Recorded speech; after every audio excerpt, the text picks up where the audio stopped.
Nah, beberapa waktu lalu anak-anak telah belajar tentang suku Minang, suku yang berasal dari Provinsi Sumatera Barat. Tahu gak anak-anak bahwa di Provinsi Sumatera Barat, tepatnya di kota Bukit Tinggi, terdapat menara jam yang menjadi ikon kota yang disebut jam gadang.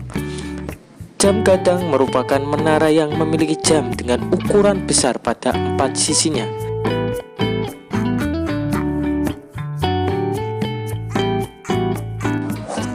Nah, coba amati jam gadang tersebut anak-anak. Amati bagian sudut-sudut yang ada di jam gadang. Misalnya di puncak menaranya itu terdapat sebuah sudut, ya. Anak-anak akan belajar cara menaksir besar sudutnya.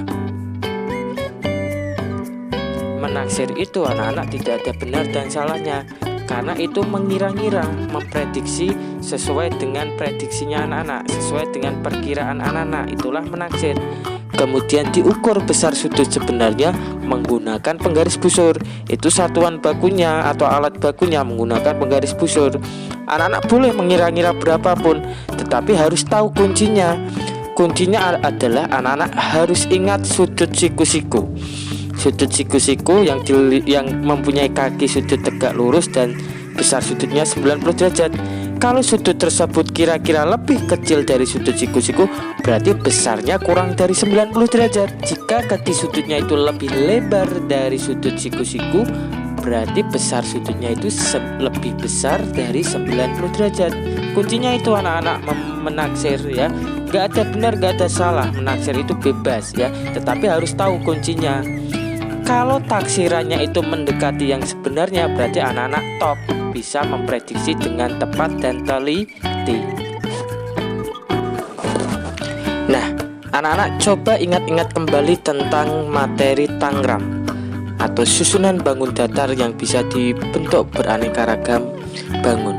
Nah, coba anak-anak amati kembali Tangram tersebut. Kemudian anak-anak beri huruf A, B, C, D, dan seterusnya di setiap sudut Tangram tersebut. Kemudian anak-anak coba tulis taksiranmu atau perkiraanmu atau kira-kira berapa besar sudut-sudut yang telah kamu huruf tersebut. Setelah itu anak-anak ingat, ya, bahwa kuncinya adalah sudut siku-siku, ya. Jika dia lebih kecil dari sudut siku-siku, berarti kurang dari 90 derajat. Kalau lebih besar dari sudut siku-siku, berarti lebih dari 90 derajat. Setelah anak-anak memperkirakan semua sudut-sudutnya, anak-anak buktikan dengan mengukur penggaris busur. Jika mendekati dengan hasil sebenarnya, berarti taksiran anak-anak itu teliti atau sangat-sangat tepat. Jika hasil taksiranmu atau hasil perkiraanmu dengan hasil yang sebenarnya menggunakan busur berbeda, itu tidak apa-apa, karena memang kita harus menghargai perbedaan itu. Seperti halnya yang ada di Indonesia, banyak bermacam-macam kepercayaan dan agama yang dianut, ya.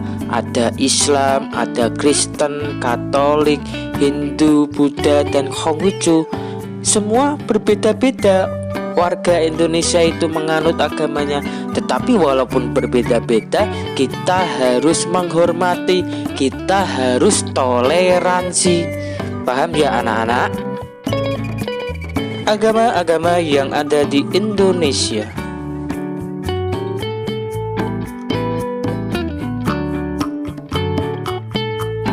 Pertama, agama Islam. Tempat ibadahnya di masjid dengan kitab suci Al-Quran, dan hari besarnya adalah Hari Raya Idul Fitri dan Hari Raya Idul Adha. Agama Kristen, tempat ibadahnya di gereja, kemudian kitab sucinya Alkitab atau Injil, dan contoh hari besar keagamannya adalah Hari Natal dan Hari Paskah. Kemudian ada agama Hindu dengan tempat ibadah di pura, kitab sucinya adalah Weda, dan contoh hari besar keagamannya adalah Nyepi.